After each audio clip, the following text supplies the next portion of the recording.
नमस्कार दर्शकवृन्द, स्वागत छ यहाँहरूलाई बिजनेस प्लस टेलिभिजनको यो विशेष प्रस्तुति सङ्कटमा अर्थतन्त्रको विशेष प्रस्तुतिमा म उपस्थित भएको छु सङ्गीता कटुवाल। दर्शकवृन्द, आजको अवस्था हेर्ने हो भने सारा विश्व नै कोरोनाको महामारीसँग जुझ्नु परिरहेको छ। त्यसैगरी कोभिड-19 को सन्तासका कारण अर्थतन्त्र कसरी बचाउने भन्नेतर्फ सबैको ध्यान गइरहेको बेलामा बैंक र व्यवसायी बीचमा पछिल्लो समयमा जसरी व्यवसायीहरूले बैंकले मागे अनुसारको जति पनि उनीहरूको माग छ त्यो अनुसार बैंकहरूले पूरा गर्छन् या गर्दैनन्, त्यसैगरी व्यवसायीहरूले ब्याज दर लगायतमा सहुलियत मागिरहेका छन्। विश्व अर्थतन्त्रमा यसले निकै ठूलो असर पार्ने देखिएको छ। यो जुन कोरोनाले गर्दाखेरि, त्यसैगरी यो कोरोनाको कारणले गर्दाखेरि अर्थतन्त्रसँगै विश्व अर्थतन्त्रसँगै नेपालको अर्थतन्त्रमा पनि ठूलो धक्का परेको छ। त्यसैगरी पछिल्लो समयमा यो जुन कोरोनाको सङ्कटको बेलामा पनि विभिन्न बैंकहरूले के कसरी काम गरिरहेका छन्, त्यसैगरी आगामी आउने दिनहरूमा बैंकका जुन योसँग जुझ्ने, यो सङ्कटसँग जुझ्ने जुन उपायहरू के हुनेछन्, समाधान, त्यसैगरी समस्याको समाधान कसरी हुनेछ भन्ने विषयमा केन्द्रित रहेर हामी विभिन्न व्यक्तित्वहरूसँग कुराकानी गर्नेछौँ। त्यसैगरी अब आउने दिनमा बैंकहरूले कसरी अगाडि बढ्नुपर्छ र देशको अर्थतन्त्रमा जुन टेवा दिनको लागि व्यापारीहरू व्यवसायीहरूले कसरी जुन बैंक र व्यवसायी बीचको जुन उद्योग बीचको जुन सम्बन्ध कसरी अगाडि लान सकिन्छ भन्ने बीचमा केन्द्रित रहेर आज हामी विभिन्न व्यक्तित्वहरूसँग कुराकानी गर्नेछौँ। विभिन्न निकाय र संस्थाहरूले यसको जुन यो सङ्कटको रोकथामका कारण तत्काल नभएका कारण हरेक देशलाई सुरक्षा विधि अपनाउन अनुरोध गरिरहेका छन्।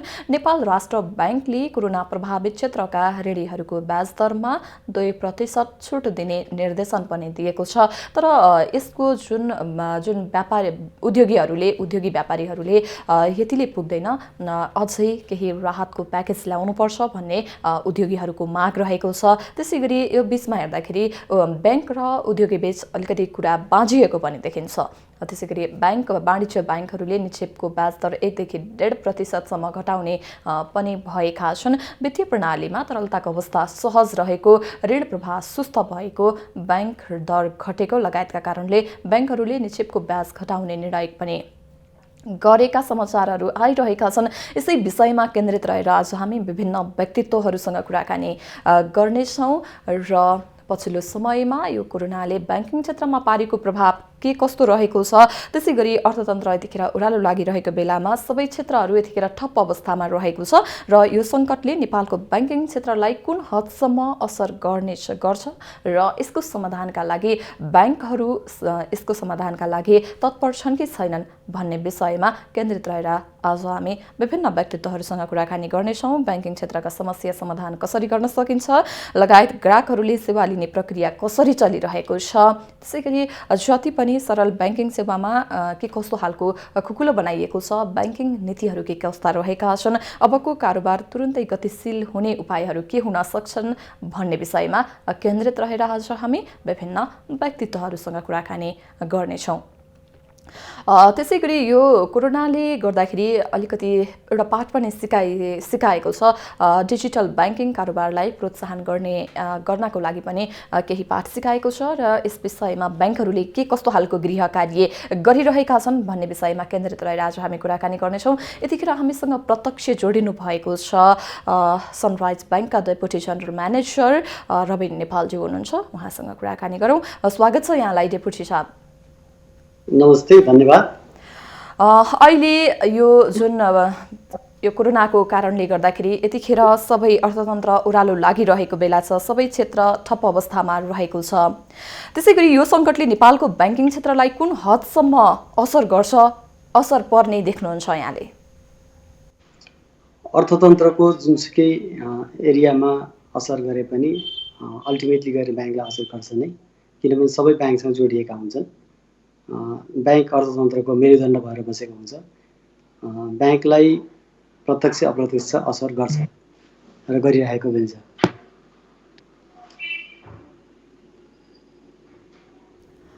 हजुर, अब आउने दिनहरूमा बैंकका नीतिहरू के हुनुपर्छ जस्तो लाग्छ जुन यो समस्यासँग जुझ्नको लागि?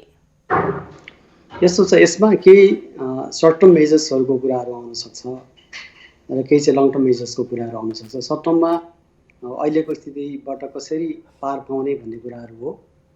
यसमा नेपाल राष्ट्र ब्याङ्कले पनि केही कुराहरू गरेको छ, केही पोलिसीहरू छ र लङ टर्मको लागि चाहिँ अब ब्याङ्कहरूले अथवा उद्योगी व्यवसायमा अर्थतन्त्रमा पनि केही नयाँ सोचहरू पनि बनाउनु पर्ने भएको छ।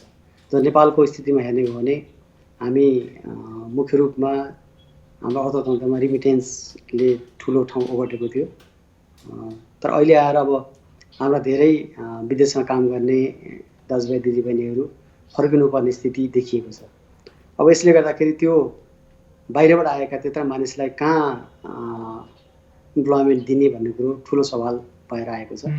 त्यसको लागि सरकारले निजी क्षेत्रले नयाँ कुरो अब सोच्नुपर्छ जस्तो लाग्छ मलाई।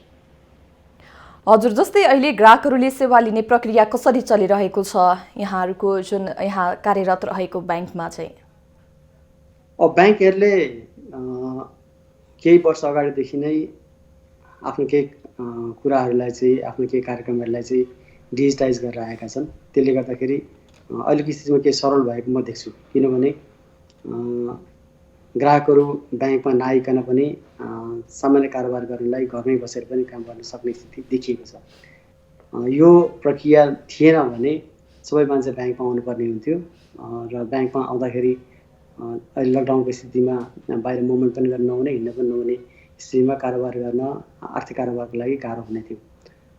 त्यसको लागि अब ब्याङ्कहरूले अहिले गरिरहेको जुन डिजिटाइज छ भुक्तानी प्रणालीको डिजिटाइजेसन गरेको छ, त्यसले पनि धेरै हदसम्म चाहिँ सहयोग गरेको देख्छु म। र हामीले पनि अब केही शाखाहरू खोलेका छौँ। अब केही दिन 2-4 दिन अगाडिदेखि त सबै शाखाहरू नै खोलेको छौँ र सबै शाखाबाट सीमित ब्याङ्किङ सेवा एउटा सीमित समय 10 बजेदेखि 11 बजेदेखि 1 बजीसम्मको सीमित ब्याङ्किङ सेवा दिएको छौँ। र त्योभन्दा बाहेक जुनसुकै समयमा काम गर्नको लागि हामीले डिजिटल प्लेटफर्महरू ग्राहकहरूलाई पहिलेदेखि नै दिएको थियौँ र त्यही डिजिटल प्लेटफर्मबाट ग्राहकहरूले आफ्नो काम गरिराख्नुपर्छ। जस्तो मोबाइल ब्याङ्किङ प्रयोग गरेर पनि गर्न सक्नुहुन्छ, त्यसै गरी कार्ड प्रयोग गरेर पनि गर्न सक्नुहुन्छ, पस प्रयोग गरेर गर्न सक्नुहुन्छ। त्यस्ता खालका सुविधाहरू चाहिँ हामीले पहिलेदेखि दिएको हुनाले सजिलो भएको छ। हजुर, जस्तै यहाँले भन्नुभयो डिजिटल ब्याङ्किङको जुन डिजिटल ब्याङ्किङबाट कारोबारहरू कामहरू गरिरहेका छौँ भन्नुभयो। डिजिटल ब्याङ्किङ कारोबारलाई प्रोत्साहन गर्ने नीति पनि लिएको छ। ग्रामीण क्षेत्रमा डिजिटल ब्याङ्किङ कतिको सम्भव छ? ग्रामीण क्षेत्रमा सबै कुरो सम्भव नभए पनि केही कुरा त सम्भव अवश्य छ। किनभने हामी कहाँ हेर्ने हो भने सबैभन्दा राम्रो कुरो भनेको हामी कहाँ मोबाइलको पेन्ट्रेसन हरेक दिन 33% छ।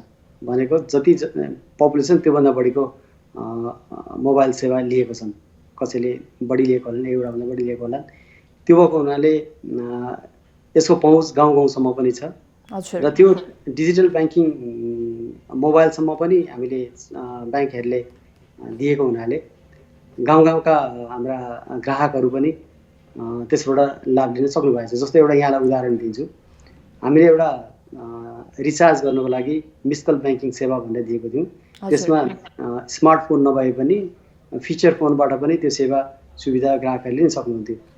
अब त्यसबाट मिस कल गरेर आफ्नो मोबाइलमा रिचार्ज गर्ने। जस्तो अहिले त्यो सेवाले गर्दाखेरि गाउँका मान्छेहरू पनि जो सहरसम्म जान सक्दैनन् अथवा त्यो सेवा प्राप्त गर्न सक्दैनन्, उनीहरूले आफ्नो फोन खाली राख्नु परेन। जहिले पनि उनीहरूले 24 घण्टा त्यो सेवा लिन सकेका छन्।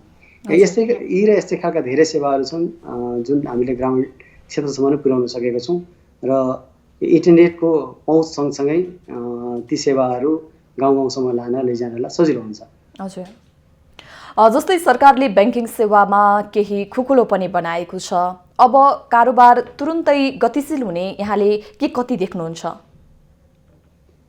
अब सबै मान्छे अर्थतन्त्रको सबै पक्षहरू ब्याङ्कसँग जोडिएको हुनाले कारोबारमा केही गतिशीलता अवश्य आउँछ। किनभने हामी लामो समयको लकडाउनमा छौँ र आजदेखि केही खुकुलो पनि पारिएको छ।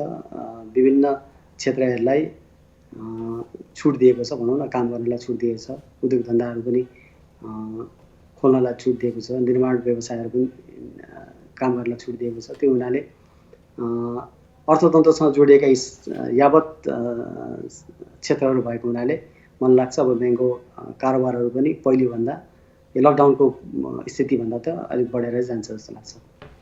हजुर, जस्तै कोरोना प्रभावित क्षेत्रका ऋणीलाई ब्याज दरमा 2% छुट दिने नेपाल राष्ट्र ब्याङ्कले ब्याङ्क तथा वित्तीय संस्थाहरूलाई निर्देशन दिएको थियो, तर निजी क्षेत्रले 2%ले पुग्दैन, थप प्याकेज चाहिन्छ भनेको छ। यस विषयमा तपाईँ के भन्नुहुन्छ? हेर्नुहोस्, अब सरकार भनेको सबैको गार्जियन हो। सरकारसँग माग्न सबैलाई छुट छ र अर्थतन्त्रका कति क्षेत्रहरू त धेरै अप्ठ्यारोमा परेको पनि छ। त्यसले गर्दाखेरि माग्नु स्वाभाविक हो। अब ब्याङ्कहरूलाई पनि 2% दिनु भनेको पनि ब्याङ्करको हिसाबले हेर्ने हो भने ठुलो रकम नै हुन आउँछ। किनभने ब्याङ्कले आफ्नो ब्याज आम्दानीमा 2% ब्याज आम्दानी यो क्वार्टरको लागि कम हुने हुन्छ। त्यसले गर्दाखेरि जुन प्रक्षेपण गरिएको थियो ब्याङ्कहरूले भनौँ न वार्षिक बजेटबाट जुन किसिमको प्रक्षेपण गरिएको थियो त्यो प्रक्षेपण अनुसार ब्याङ्करको नाफामा असर गर्ने देखिन्छ। तर निजी क्षेत्रहरूले अब 2% कम भयो भनेर भनिरहेछन्। त्यो चाहिँ अब सरकारसँग गरिएको कुराहरू हो। त्यसको बारेमा सरकार निजी क्षेत्रले बसेर कुनै एउटा समाधानमा आउनुपर्ने हुन्छ। हजुर, जस्तै ब्याज र हर्जनामा चाहिँ केही छुट दिने भनिएको थियो। ब्याज र हर्जनामा छुट वैशाख महिनाको लागि मात्रै हो कि पुरानोको हकमा पनि के रहेको छ? यस्तो छ, चैतसम्मको किस्ताबन्दी कर्जामा 10% ब्याज रकमको 10% छुट दिने भनेको थियो। त्यो चैतसम्ममा जसले भुक्तान गर्नुभयो उहाँहरूले त्यो प्राप्त गरिसक्नुभयो अथवा प्राप्त गर्ने क्रममा हुनुहुन्छ। र त्यसपछिको यो अन्तिम क्वार्टर, फोर्थ क्वार्टरको ब्याजमा चाहिँ 2% छुट दिने भनेर भनिएको हो। हजुर, जस्तै अब यो ब्याज छुटको प्याकेजले ब्याङ्कलाई कतिको आर्थिक भार पर्ने देख्नुहुन्छ यहाँले? ब्याज छुटको प्याकेजले ब्याङ्कलाई आर्थिक भार पर्छ। मैले अघि नै भनिसकेँ, ब्याङ्कको ब्याज आम्दानी, यो फोर्थ क्वार्टरको ब्याज आम्दानी घट्ने देखिन्छ र त्यसले गर्दाखेरि समग्र वार्षिक आम्दानीलाई नै असर गर्ने देखिन्छ र ब्याङ्कले जुन किसिमको प्रक्षेपण गरिएको थियो प्रक्षेपण गरिएको आम्दानीहरू नहुने जस्तो स्थिति छ अहिले। हजुर, सरकार बजेटको तयारीमा जुटेको छ। सरकारले ब्याङ्कहरूलाई कसरी सहयोग गर्न सक्ने देख्नुहुन्छ यहाँले?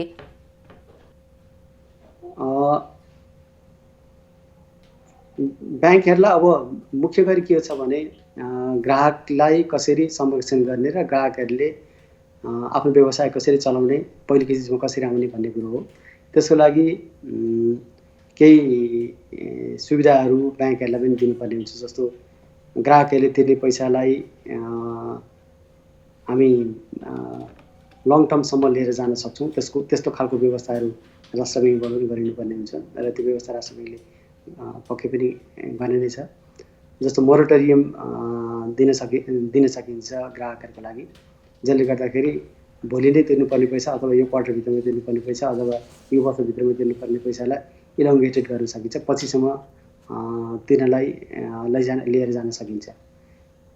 हजुर, जस्तै कतिपय उद्यमीहरूले, जस्तै सानोतिनो व्यापार गर्नेहरूले, साना तथा मझौला उद्योगहरूलाई जतिले पनि ब्याङ्कबाट ऋण लिने गर्नुहुन्छ उहाँहरूले जस्तै यो बेलामा प्राय ठप्प नै अवस्थामा रहेको छ। उहाँहरूलाई कसरी यतिखेर आफ्नो रोजीरोटीको व्यवस्था गरौँ भन्ने अवस्था रहेको छ भने साना तथा मझौला उद्योगलाई टेवा दिनको लागि ब्याङ्कले कमभन्दा कम ब्याजमा ऋण दिएर पनि सहयोग गर्न सकिन्छ नि, होइन र? यस विषयमा यहाँहरूले के सोच्नु भएको छ? साना तथा मझौला उद्योगलाई संरक्षण गर्नुपर्छ। किनभने साना मझौला उद्योग भनेको उहाँहरूले आफ्नो व्यवसाय मात्रै नभएर त्यसबाट जीविकोपार्जन पनि गर्नुभएको छ। किनभने उहाँहरूको क्यास फ्लोको सोर्स भनेको त्यही व्यापार मात्रै हो जुन उहाँहरूले आफू नै खटिएर आफ्नै श्रमबाट चलाउनु भएको छ। त्यसकारण यदि त्यो व्यवसाय बन्द हुने हो भने उहाँहरूको रोजीरोटीमा ठुलो असर गर्ने देखिन्छ। हजुर, किनभने साना उद्योगहरूको अथवा साना व्यवसायहरूको क्यास फ्लो भनेको सिङ्गल क्यास फ्लो हुन्छ, त्यो व्यवसाय मात्रै हो। त्यस कारण त्यो व्यवसाय नै डुब्यो अथवा त्यो व्यवसायले असर गर्यो भने उहाँहरूको जीविकोपार्जनसम्मलाई असर गर्ने हुनाले त्यसमा प्रोटेक्सन गर्न सरकारले इभन ब्याङ्कहरूले पनि गर्नुपर्ने देखिन्छ। अब सरकारले यस किसिमको सहुलियतको लागि पुनर्कर्जा सुविधाहरू ल्याएर आएको छ। 15 लाखसम्मको साना तथा मझौला उद्योगलाई दिएको लोनमा चाहिँ सरकारले पुनर्कर्जा दिने व्यवस्था छ। त्यसबाट पनि केही लाभ त पाउनेछन्, तर त्योभन्दा अलिक ठुलो रकमलाई पनि दिनुपर्छ जस्तो लाग्छ। र त्यो मात्रै होइन, साना तथा मझौला उद्योग मात्रै होइन, त्योभन्दा तल्ला तबकाका ग्राहकहरू पनि हुन्छन् ब्याङ्कहरूसँग, किनभने ब्याङ्कहरूले ती प्राइभेट सेक्टर लेन्डिङ अन्तर्गत साना ग्राहकहरूलाई पनि त्यो खालको ऋणको सुविधा दिएको छ। उहाँहरूलाई पनि त्यो खालको सुविधा चाहिँ दिनुपर्ने हुन्छ। हजुर, जस्तै आर्थिक गतिविधिमा आएको मन्दीका कारण ऋणीहरूको कर्जा तिर्न सक्ने क्षमतामा कमी आई कर्जा जोखिम बढ्ने सम्भावना पनि देखिन्छ। यस विषयमा यहाँहरूले के कतिको अध्ययन गरिराख्नु भएको छ? कर्जा जोखिमको बारेमा धेरै अध्ययन त भइसकेको छैन, तर किनभने अहिलेसम्म लकडाउनको स्थिति हुनाले जुन यो क्वार्टरमा तिर्नुपर्ने पैसा थियो, भनौँ न चैतमा साँटासम्ममा तिर्नुपर्ने पैसा थियो, त्यो सबै पैसाहरू आएको छैनन् ब्याङ्कहरूको, ब्याङ्किङ क्षेत्रमै आएको छैन। तर लकडाउन खुलेपछि आउँछ र धेरै जसो पैसा आउँछ भन्ने हामीले आश पनि गरेको छौँ। किन व्यवसायीहरूसँग कुरा हुँदाखेरि पनि उहाँहरूले लकडाउन पछाडि नै आएर हामी भुक्तान गर्छौँ, किनभने कोही धेरै व्यवसायिक कोही बाहिर अड्किनु भएको छ, कतिको सामानहरू अड्केर बसेको छ, आएपछि तुरुन्त बजारमा जान सक्ने स्थितिमा छ।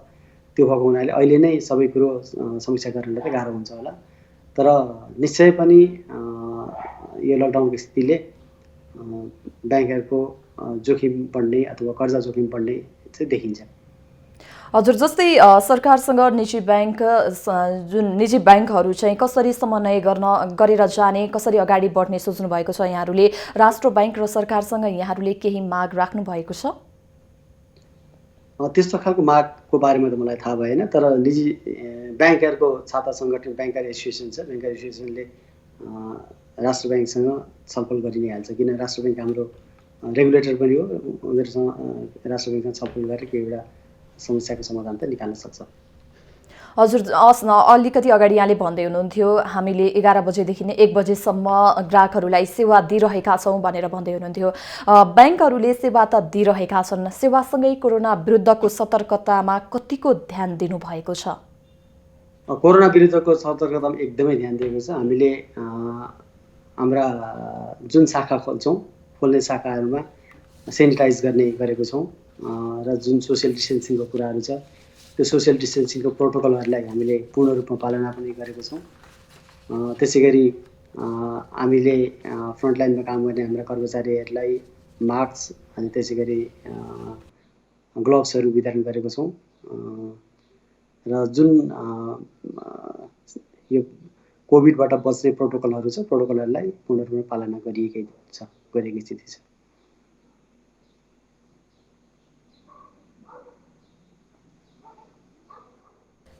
जस्तै यहाँहरूले सेवा दिइरहँदाखेरि ग्राहकहरूलाई जुन सतर्कताका साथमा सेवा दिइरहेका छौँ भनेर भन्नुभयो, यसरी सेवा दिइरहँदाखेरि पहिलेको तुलनामा अहिले जति पनि ग्राहकहरू हुनुहुन्छ, सेवा लिनेहरू के कतिको वृद्धि भएको या कमी भएको पाउनु भएको छ यहाँले? पहिलेको तुलनामा त सेवा लिने को सङ्ख्या वात्तै घटेको छ, किनभने मानिसहरू ब्याङ्कसम्म आउन पनि सक्नुहुन्न। हजुर, किनभने घरबाट निस्कन सक्ने स्थिति नभएको हुनाले ब्याङ्कमा कामै परेको मान्छे मात्रै आउनुहुन्छ, एकदम अत्यावश्यक काम परेको मान्छे मात्रै आउनुहुन्छ, नत्र भए उहाँहरूले त्यो कुरालाई ब्याङ्कमा आउने कुरालाई अहिले डिफर गरेर राख्नु भएको छ। जुन बेला लकडाउन सरल र सजिलो हुन्छ त्यसपछि मात्रै आउनुहुन्छ र धेरै कुरा हामीले अनलाइन पनि गरेका छौँ। उहाँहरूले घरमा बसेर पनि त्यो खालको इन्स्ट्रक्सनहरू दिन सक्नुहुन्छ ब्याङ्कमा। जस्तो हामीले कसैको पैसा खातामा आइडल छ भने उहाँहरूले अनलाइन फिक्स डिपोजिट गर्न सक्नुहुन्छ, अनलाइन रिकरिङ डिपोजिट गर्न सक्नुहुन्छ, त्यसै गरी अनलाइन फन्ड ट्रान्सफर गर्न सक्नुहुन्छ। त्यसो हुँदाखेरि सबै कामको लागि ब्याङ्कमा आइराख्नुपर्छ भन्ने जरुरी पनि देखिन्न। हजुर, जस्तै यो आएको यहाँले भन्नुभयो पहिलेको तुलनामा अहिले निकै नै कमी आएको छ सेवा लिनेहरूको भनेर भन्नुभयो, यो सम्भव पनि छैन। जस्तै यो आएको कमीलाई वृद्धि गर्न ब्याङ्कले आन्तरिक तयारी के कसरी अगाडि बढाएको छ? हामीले यो लकडाउनपछि दुई खालको कुरालाई सोच बनाएको छौँ। एउटा त यो लकडाउन पछाडि अब ब्याङ्कको सेवा कसरी दिने हो भन्ने कुरा।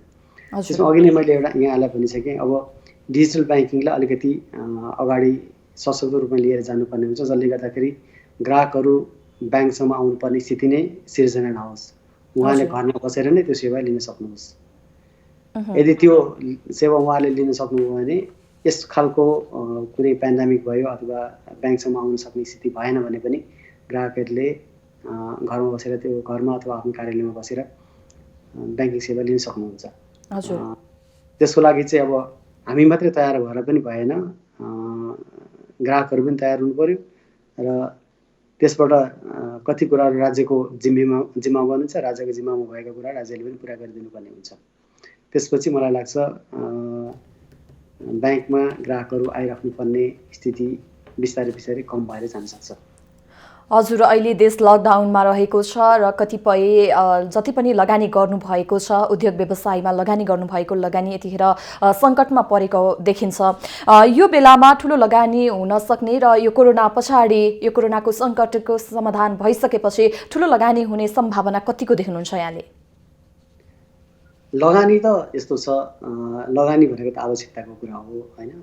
कति व्यवसायहरू लगानी गर्न तयार भएर बस्नुभएको थियो पनि, जस्तो ट्राभल टुरिज्ममा भिजिट नेपाल 2020 को कारणले गर्दाखेरि धेरै लगानी गर्नुभएको थियो।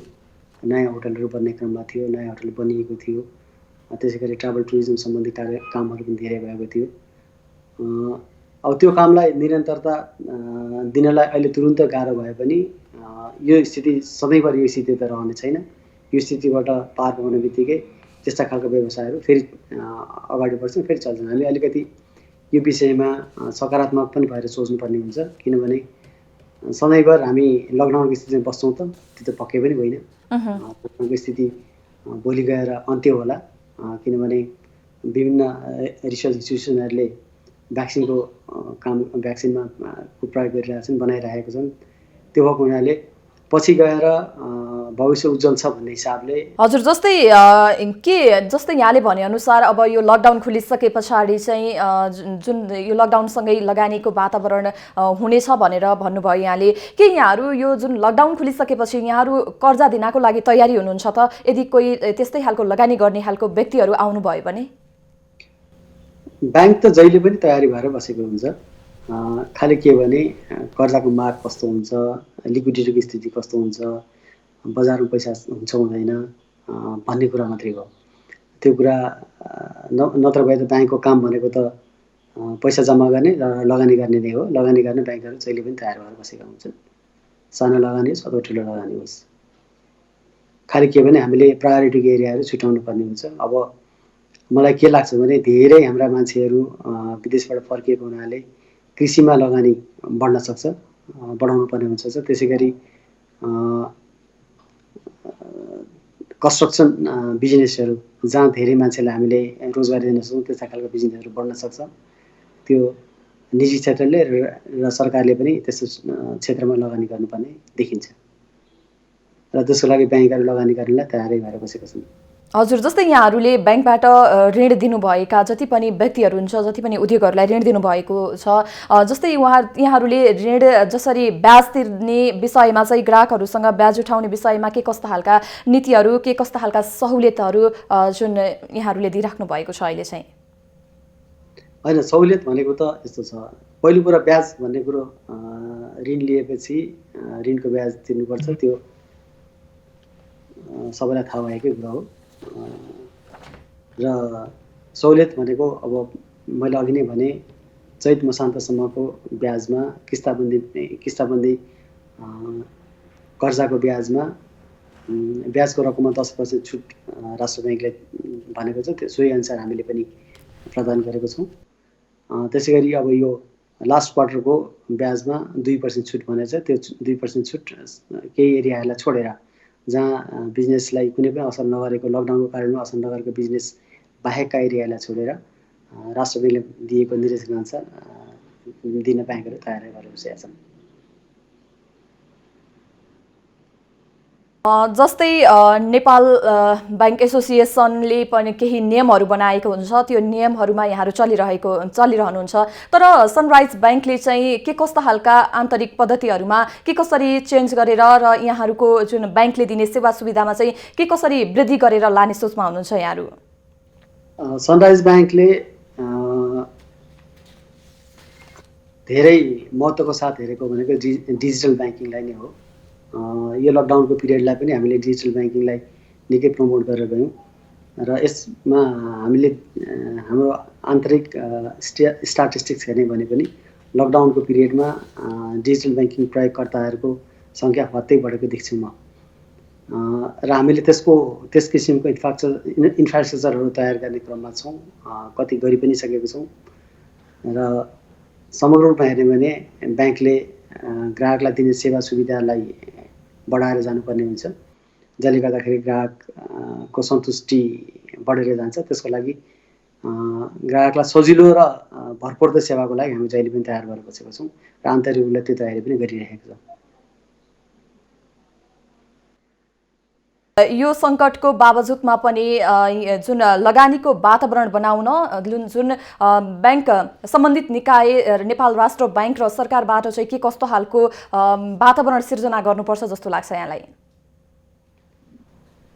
होइन, लकडाउनको पिरियड पछाडि केही समयसम्मको लागि मैले अघि नै यहाँलाई भने एउटा सर्ट टर्मको लागि केही नियमहरू बनाएर जानुपर्ने हुन्छ, अर्को लङ टर्मको लागि बनाएर जानुपर्ने हुन्छ। अब सबैलाई सरल र सहज हुने वातावरण सिर्जना गर्नुपर्ने हुन्छ, किनभने ग्राहकहरूले पनि व्यवसाय बन्द भएको कारणले गर्दाखेरि तुरुन्त भुक्तानी गर्न असमर्थ हुनुहुन्छ। उहाँहरूको लागि केही समय दिनुपर्ने हुन्छ, त्यो खालको नीति नियमहरू बनाएर जानुपर्ने हुन्छ। त्यसै गरी नेपाल राष्ट्र ब्याङ्कले रिफाइनेन्सिङको लागि जुन एउटा कोष राखेको छ, त्यो कोषको रकम बढाएर जानुपर्ने हुन्छ। त्यसले गर्दाखेरि ग्राहकहरूले कम ब्याज दरमा रिफाइनेन्सिङको प्याकेजहरू पाउन सक्नुहोस्। हजुर, यो विषम परिस्थितिमा ग्राहक वर्गलाई केही सल्लाह दिन चाहनुहुन्छ? अब सबभन्दा ठुलो कुरो त अहिले त धैर्यता हो। हामीसँग खालि हामी लकडाउन भएको मात्रै हौँ, अरू कुरा केही बिग्रेको छैन। बिस्तारै गरेर सबै कुरो ठिक हुन्छ, खालि समय लाग्ने हो, त्यो समयसँग पर्खिनुपर्ने हुन्छ। हस्, धन्यवाद यहाँलाई समय र संवादका लागि। हस्, very much, thank you very much.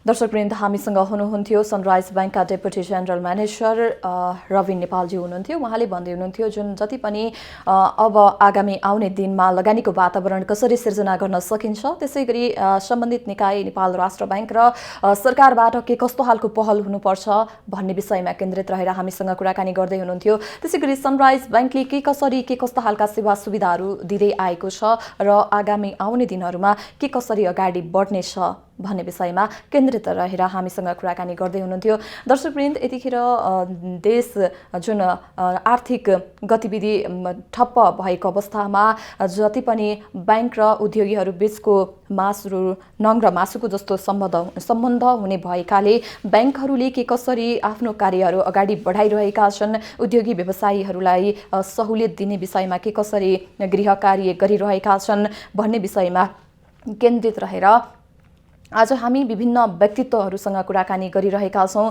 Lockdown पछि अधिकांश आर्थिक गतिविधिहरू प्राय ठप्प छन्। यसले ब्याङ्किङ क्षेत्रलाई के कस्तो खालको प्रभाव पारेको छ, अबको ब्याङ्किङ योजना के हुन सक्छन् लगायत लगडाउनले लगानीको वातावरण रोकिएको अवस्था छ र आगामी आउने दिनमा यो लगानीको वातावरण सिर्जना गर्नको लागि के कस्तो खालको रणनीतिहरू अगाडि बढाउनुपर्छ, निजी क्षेत्रमा जति पनि ब्याङ्कहरूको लगानी रहेको हुन्छ यसलाई चलायमान बनाउने, उद्योगी व्यवसायीको उत्थानका लागि ब्याङ्कहरूको भूमिका कस्तो रहन्छ भन्ने विषयमा केन्द्रित रहेर आज हामी विभिन्न व्यक्तित्वहरूसँग कुराकानी गरिरहेका छौँ।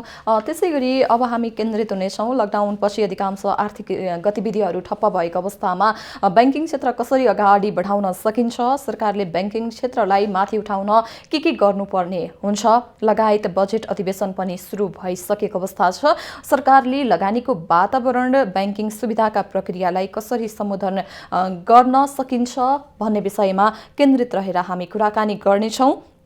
लगायत हाल देशको विषम परिस्थितिमा साना र मध्यम स्तरका उद्योग व्यवसायलाई जोगाउनका लागि सरकार तथा ब्याङ्कहरूको अवधारणा लगायत यस्तो अवस्थामा व्यवसायलाई जोगाउनका लागि ब्याङ्कहरूको सबैभन्दा उत्तम उपाय के हुन सक्छ लगायतका विषयमा केन्द्रित रहेर हामी कुराकानी गर्नेछौँ। यतिखेर देश लकडाउनमा रहेको छ। देश लकडाउनमा रहेसँगै आर्थिक गतिविधिहरू प्राय ठप्प छन्। लगायत यतिखेर केही माथि उठ्दै गरेको नेपालको अर्थतन्त्रमा ठूलो धक्का परेको छ। यो लकडाउनले गर्दाखेरि नेपाललाई मात्रै नभएर अधिकांश देशहरूमा यसको प्रभाव परेको छ र यो प्रभाव नेपाल पनि यो प्रभावबाट अछुतो रहन सकेन। प्राय मानवीय क्षति नभए पनि आर्थिक क्षति भने अहिले भइ नै रहेको छ र हामी आज विशेष गरी केन्द्रित रहेका छौँ बैंकहरूको आगामी योजना के हुन सक्छन्, लगानीको वातावरण बनाउनको लागि के कस्ता खालका रणनीतिहरू बनाइरहेका छन्, बैंकहरूले सेवा सुविधाहरू दिँदाखेरि कतिको सजगता अपनाएका छन् भन्ने विषयमा केन्द्रित रहेर हामी विभिन्न व्यक्तित्वहरूसँग कुराकानी गरिरहेका छौँ। बजेट पनि आउँदै छ र अधिवेशन सुरु भइसकेको छ। बजेट मार्फत ल्याइने राहत र सहुलियत कस्तो हुनुपर्ला लगायत डिजिटल बैंकिङ कारोबारलाई प्रोत्साहन गर्ने नीति पनि लिएको छ। ग्रामीण क्षेत्रमा डिजिटल बैंकिङ सम्भव छ कि छैन त भन्ने विषयमा केन्द्रित रहेर हामी कुराकानी गर्नेछौँ। साथै कृषि क्षेत्रमा बैंकहरूको लगानी पछिल्लो समय बढ्दो क्रममा रहेको छ। यसै क्रममा जति पनि दाजुभाइ दिदीबहिनीहरू विदेशिनु भएको छ उहाँहरू पछिल्लो समयमा कतिपय फर्किसक्नु भएको छ भने कतिपय यो सङ्कटपछि आफ्नै देशमा जान्छु र उहीँ गएर आफ्नै देशमा गएर आफ्नै कर्मथलोमा गएर केही गर्छु, व्यवसाय सुरु गर्छु भन्ने र कृषि क्षेत्रमा लाग्छु भन्ने कतिको अभिप्राय पनि रहेको छ, कतिको भनाइ पनि रहेको छ र यो कृषि क्षेत्रमा बैंकहरूको लगानी के कसरी अगाडि बढाउन सकिन्छ, यस क्षेत्रको लगानीमा के कतिको जोखिम छ भन्ने विषयमा केन्द्रित रहेर हामी कुराकानी गर्नेछौँ। त्यसै क्रममा अहिले हामीसँग प्रत्यक्ष जोडिनु भएको छ रत्नराज बज्राचार्यज्यू हुनुहुन्छ। उहाँ बैंकिङ विज्ञ हुनुहुन्छ। हामी उहाँसँग कुरा गरौँ। विज्ञज्यू, यहाँलाई स्वागत छ। थ्याङ्क यू, नमस्ते। लकडाउनपछि अधिकांश आर्थिक गतिविधिहरू ठप्प छन् प्राय। यो अवस्थामा बैंकिङ क्षेत्र कसरी अगाडि बढ्न सक्छन् यहाँलाई के लाग्छ? अहिले बैंकिङ भन्ने बित्तिकै त अर्थतन्त्रसँग सिधै जोडिएको संस्थाहरू भइहाले। अर्थतन्त्र सुस्त हुने भनेकै बैंकिङको एक्टिभिटी जुन गतिविधि छन् त्यो पनि सुस्त हुने कुरा नै भए। र सबभन्दा ठुलो कुरा त के भयो भने यो बेलामा बैंकले आफ्नो भएको सोर्सहरू नयाँ कर्जा कसरी लगानी गर्ने भनेर सोच्नुभन्दा पनि पुरानो भइरहेको कर्जाहरू जुन छ त्यसले नियमित रूपमा कसरी अगाडि बढाएर लिएर जान सकिन्छ भन्ने कुरामा सबैको मलाई लाग्छ ध्यान त्यसैमा केन्द्रित छ। बिस्तारै लकडाउनहरू अब खुल्दै गएपछि अनि अरू क्षेत्रमा कसरी लगानी बढाउन सकिन्छ भन्ने कुरा त्यो बैंकहरूले सोचि नै छन् नि। अहिले भएकै चिजलाई रेगुलराइज कसरी गर्ने भन्ने कुराको ठुलो इस्यु त्यही हो।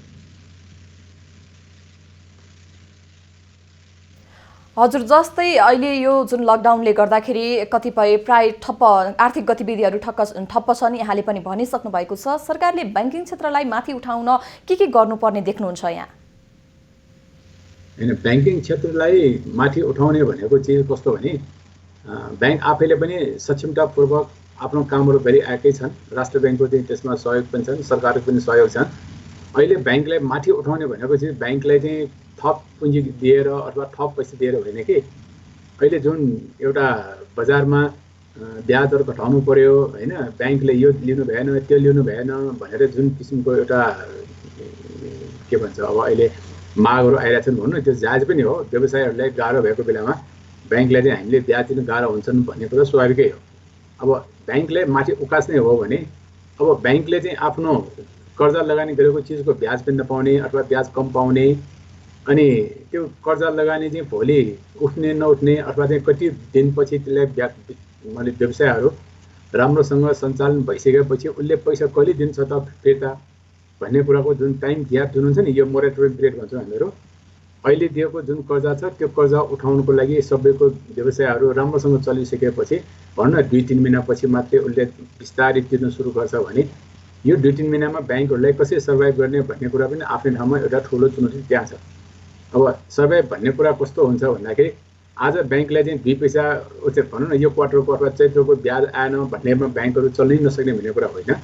तर बैंकहरूले पैसा नआइकन पनि आफ्नो जुन आम्दानीहरू गर्नुपर्ने हुन्छन् एउटा एक्रुअल बेसिस अफ एकाउन्टिङ भन्छौँ त्यो आम्दानी गर्दै जाँदाखेरि र पैसा नउठे पनि जुन लोन छ त्यसलाई चाहिँ हामीले निष्क्रिय कर्जा हुनबाट बचाउनु पर्यो भन्ने हिसाबमा त्यो किसिमको नीतिहरू आउँदाखेरि मैले चाहिँ निष्क्रिय भएको कर्जामा पनि प्रोभिजन गर्नुपर्ने, अनि जुन किसिमको कर्जामा ब्याज छ त्यो ब्याज नआउँदाखेरि पनि मैले आम्दानी बाँड्नुपर्ने भन्दाखेरि ब्याङ्कहरूमा अलिकति निष्क्रिय एउटा के भन्छ भने आम्दानी नहुँदै पनि आफ्नो चाहिँ सम्पत्तिहरूमा ह्रास आउँदै पनि नाफा देखाएर सरकारलाई कर तिर्ने भन्ने कुरा जुन अहिलेको सिचुएसन छ त्यसमा ब्याङ्कहरूले अलि नराम्रोसँग चाहिँ भोलिसम्म उसको एउटा फिनान्सियल हेल्थमा नराम्रो असर गर्छ भन्ने कुरा मलाई लाग्छ।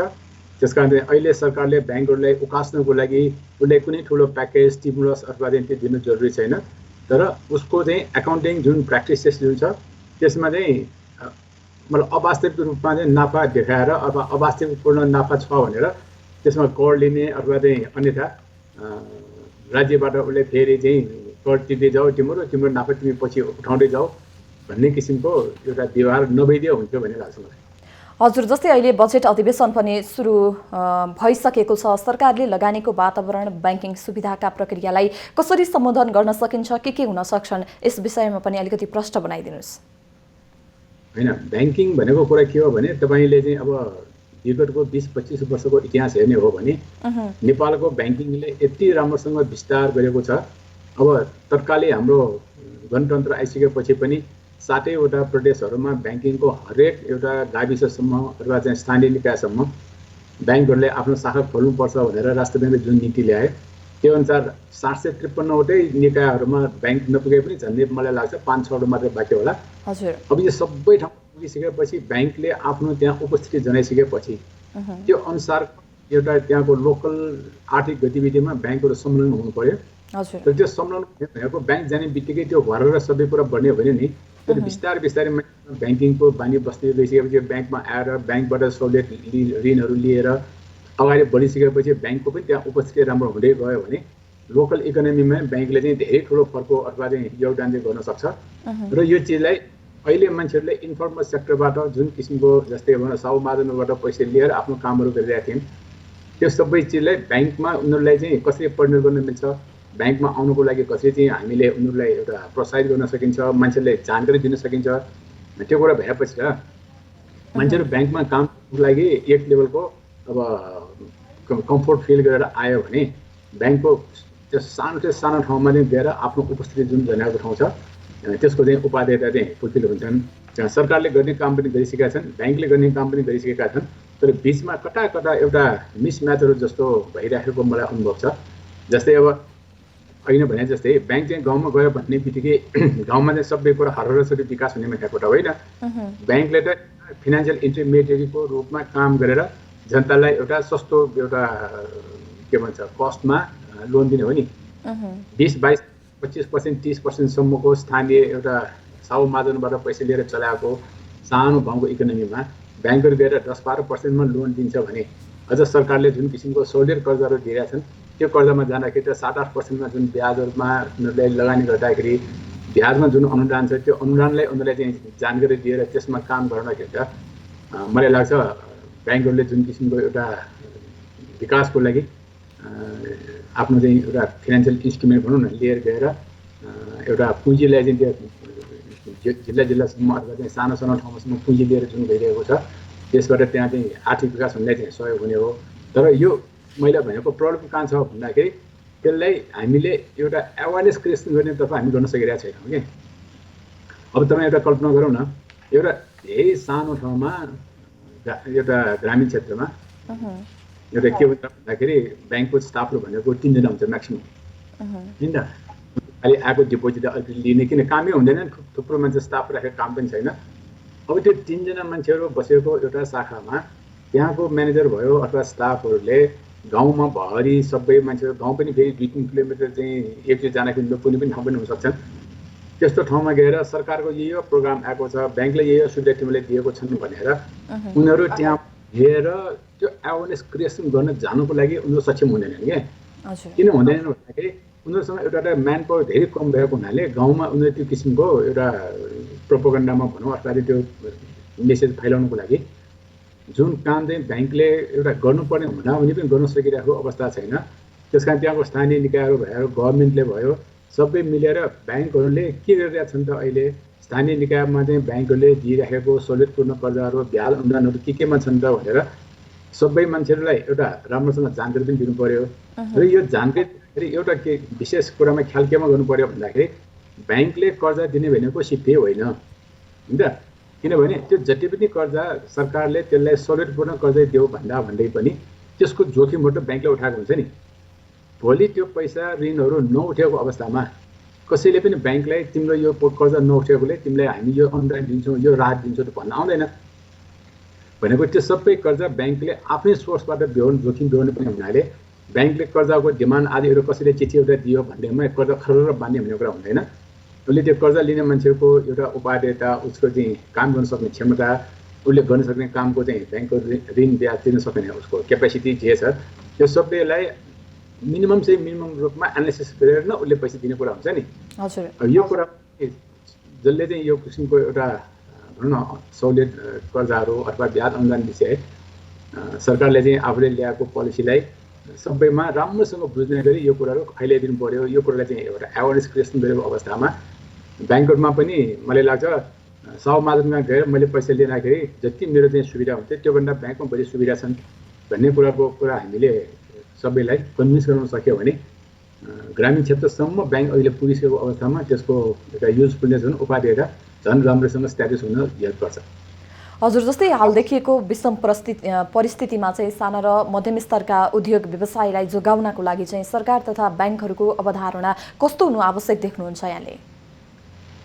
होइन, एउटा त्यस्तो हो, मेरो हिसाबमा चाहिँ सानो भन्दा अलिकति ब्याङ्कहरू र वित्तीय संस्थाले अथवा सरकारलाई सबभन्दा ठुलो अहिलेको समस्या भनेको व्यवसायहरूलाई अप्ठ्यारो परेको र लकडाउन अवस्थामा पक्कै हो। किन भन्दाखेरि सामान बेच्न पाएन, सामान उत्पादन गर्न पाएन, होइन, बेच्दाखेरि मार्केटै नखुलेको अवस्थामा लकडाउन भएर बसिरहेका छन्।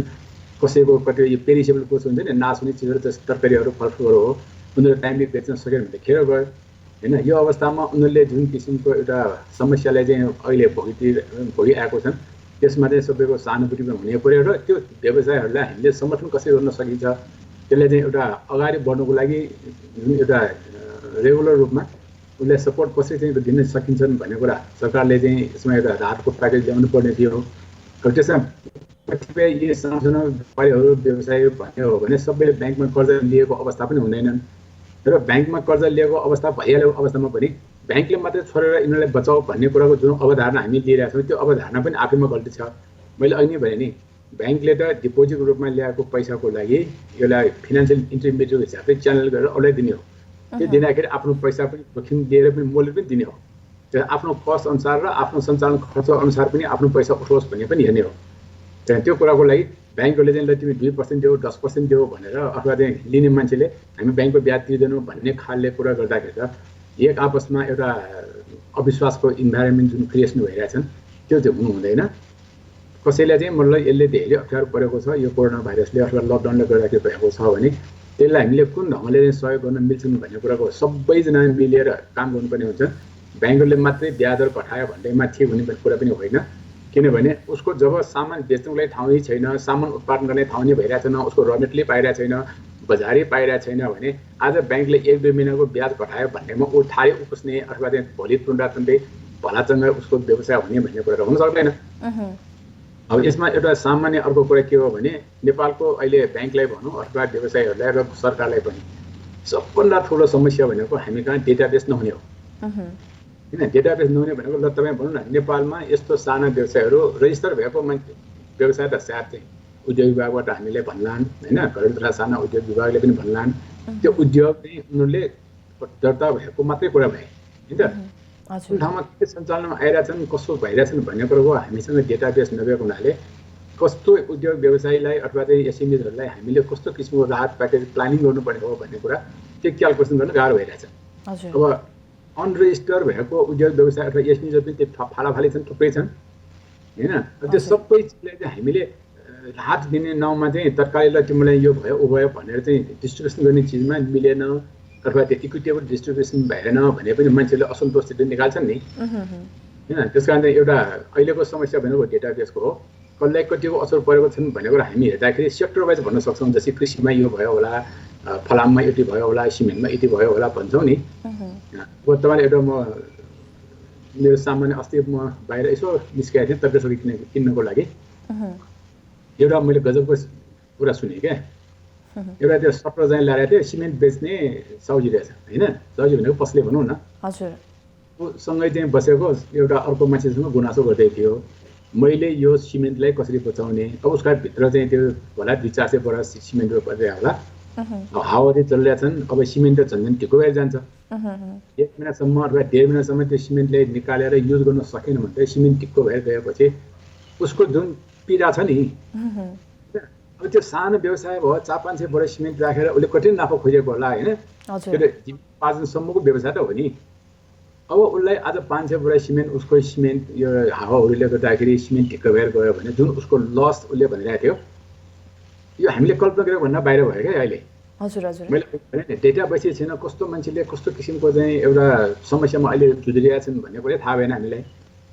अब अहिले अवाज गरेर उनीहरूलाई चाहिँ राहत दिनुको लागि भन्दा अलिकति गभर्मेन्ट पनि अथवा चाहिँ त्यो संरचनामा यो एक्टिभिटी बढ्नुपर्ने हो।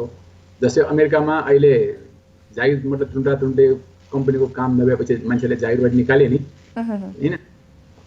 अहिलेसम्म 3 करोड मान्छेले आफ्नो अनइम्प्लोइमेन्ट बेनिफिटको लागि दरखास्त दिए भनेका छन् क्या त्यहाँ। हजुर। र त्यो एउटा डेटा बेस आयो नि टुन्डै। अब यहाँ हाम्रो एसएमइजहरूमा पनि अथवा अरू व्यवसायहरूमा कहाँ कसलाई कस्तो किसिमको असर गरेको छन् भन्ने कुरा उनीहरू आफैले पनि आफूले परेको पिर मर्काले लिएर कहीँ न कहीँ रेजिस्टर गर्ने, कहीँ न कहीँ आफ्नो चाहिँ परेको चाहिँ कुराको लागि राख्नुको लागि ठाउँ हुनु पनि एउटा। हजुर। भनेपछि अब अलिकति महत्त्वपूर्ण कुरा भनेको डेटा पनि नराख्ने एउटा चलन रहेको छ, त्यो राख्नु पर्यो भन्ने यहाँको भनाइरहेको छ। जस्तै मैले यहाँलाई एउटा क्वेसन गरिहालेँ, यस्तो अवस्थामा यहाँले अगाडि उदाहरण पनि दिइसक्नु भएको छ, यस्तो अवस्थामा साना व्यवसायलाई जोगाउनका लागि ब्याङ्कहरूको सबैभन्दा उत्तम उपाय के हुन सक्छ? होइन, एउटा मैले उत्तम उपायमा भर्खरै मैले एउटा सानो चाहिँ बीजमाण्डवमा एउटा आर्टिकल पनि लेखेको थिएँ। एउटा समस्या भनेको कुरा के हो भने ब्याङ्कहरू पनि एउटा व्यवसाय नै हो होइन। यो बेलामा मैले अहिले भने जस्तै व्यवसायहरूको कामहरू व्यवसाय नराम्रो हुँदाखेरि ब्याङ्कहरूले समस्या कुरा के हो भने टाइममा ब्याज आउँदैन, सामा पनि आउँदैन। यो सामा ब्याज तिर्न सक्ने क्यापेसिटी उनीहरूमा नभएपछि ब्याङ्कले गएर चाहिँ जबरजस्ती गरे पनि पैसा उठ्नेवाला पनि छैन भनेपछि यसबाट अब ब्याङ्कलाई पर्ने असर अब सुरु हुन्छ नि त। हामी त ब्याज त 3 महिनामा उठाउँछौँ, अनि अब जस्तै इन्स्टलमेन्टमा इएमआई भनौँ मन्थली तिर्नुपर्ने अलिकति यो हायर पर्चेसहरू लोनहरू भन्दा बाहेक अरू सबै चिज त क्वार्टरली नै हुने हुनाले चैत्रकोमा अब ब्याङ्कले कति पैसा उठायो भन्ने कुरा ब्याङ्कले भनेको छैन होइन। तर चाहिँ के मैले चाहिँ सुनेको अनुसार झन्डै चाहिँ 60-70% ब्याज उठेको छैन भन्ने कुरा सुनेको छु।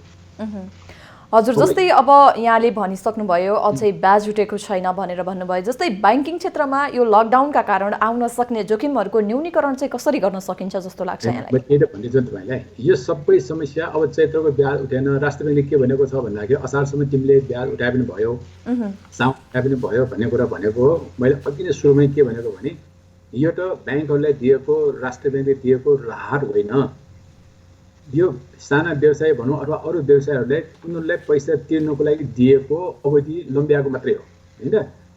तर यो अवधि लम्बिँदाखेरि ब्याङ्कहरूसँग आउने पैसा त आएन। ब्याङ्कहरूको कहाँ समस्या पर्छ भन्दाखेरि अब असार मसान्तमा पनि कति पैसा उठ्छ भन्ने थाहा हुँदैन।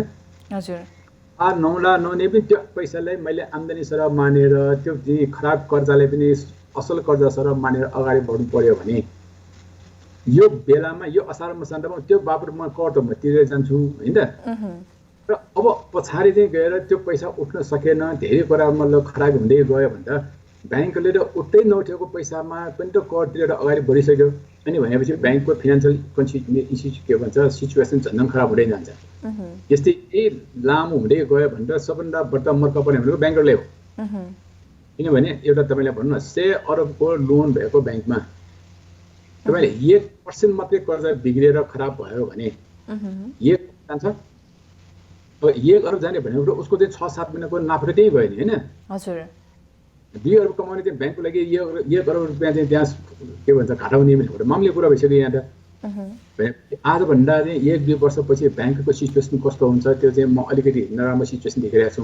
त्यहाँ त्यसलाई हामीले अब राम्रोसँग मिलाएर अरू साना व्यवसायहरू ठुलो व्यवसाय जसोसै होस् ब्याङ्कलाई पनि यसलाई चाहिँ एउटा समेटेर हामी कसरी अगाडि बढ्न सकिन्छ भन्नेमा मैले अघि भने त्यसै एउटा मेरो उपाय एउटा मैले सुझावको कुरा के हो भने अब यो लकडाउन सकिसकेपछि उद्योग व्यवसायहरूले फेरि हामीलाई चाहिँ वर्किङ क्यापिटल चाहियो भनिरहेको छ नि छन् होइन त किनभने फेरि बिजनेसलाई तपाईँले रिबाउन्ड गर्ने हो फेरि रिभाइभ गर्ने हो भने त फेरि अर्को थप एउटा स्रोत चाहियो नि अब त्यो स्रोतको लागि एउटा राम्रो उपाय के हुनसक्छ भने कुन कुन व्यवसायमा कस्तो किसिमको कतिसम्म स्रोत चाहिने हो त्यसमा व्यवसाय र ब्याङ्कहरू दुवै मिलेर त्यसलाई पैसा दिएर अगाडि बढ्ने हो होइन व्यापारी सबैले होइन म त टास्क पोलिसी अब ब्याङ्कले मात्रै मलाई बचाइदियो म अगाडि बढ्न चाहन्छु भने त्यो पनि हुन सक्दैन कोही मान्छेहरू उठ्न नसक्ने कि टास्क बढेको छन् त्यसलाई टास्क पोलिसी दिने हो मेरो हिसाबमा ब्याङ्कको पैसा चाहिँ उसलाई डुबाउन दिएर अब त्यो रिस्क सबै ब्याङ्कको भयो नि होइन ब्याङ्कले मात्रै आफूले मात्रै जोखिम भन्ने लिएर ल तिमी बिजनेस उकास भन्ने कुरा 100% जोखिम त्यसै उठाउन सक्दैन र सरकारको तर्फबाट पनि ब्याङ्कको थ्रु व्यापारीहरूलाई जति पनि हामी सुविधाहरू दिन्छौँ त्यो सबैमा लोन दिने भनेकै त्यसको जोखिम चाहिँ ब्याङ्कको टाउकोमा राखेर त्यो राहत दिने हो क्या त्यो हस् यहाँलाई समय र संवादका लागि धन्यवाद दर्शकवृन्द हामीसँग हुनुहुन्थ्यो प्रत्यक्ष रत्नराज वज्राचार्यजी हुनुहुन्थ्यो उहाँ ब्याङ्किङ विज्ञ हुनुहुन्थ्यो र उहाँले भन्दै हुनुहुन्थ्यो जति पनि अहिलेको जटिल अवस्थामा ब्याज दर निर्धारणको सही बाटो के हुन सक्छ त्यसैगरी ब्याङ्कमा आगामी आउने चुनौतीहरू के छन् सरकारले जुन अगाडि जुन ब्याङ्किङ क्षेत्रमा त्यसैगरी व्यवसायको क्षेत्रमा उद्योग तथा व्यवसायको क्षेत्रमा के कस्तो खालको रणनीति लिन सकिन्छ भन्ने विषयमा केन्द्रित रहेर आज हामीले सङ्कटमा अर्थतन्त्रको यो विशेष प्रस्तुतिमा कुराकानी गरिसकेका छौँ यो अहिले पालो भएको छ सङ्कटमा अर्थतन्त्रमा पालो भएको छ छोटो ब्रेकको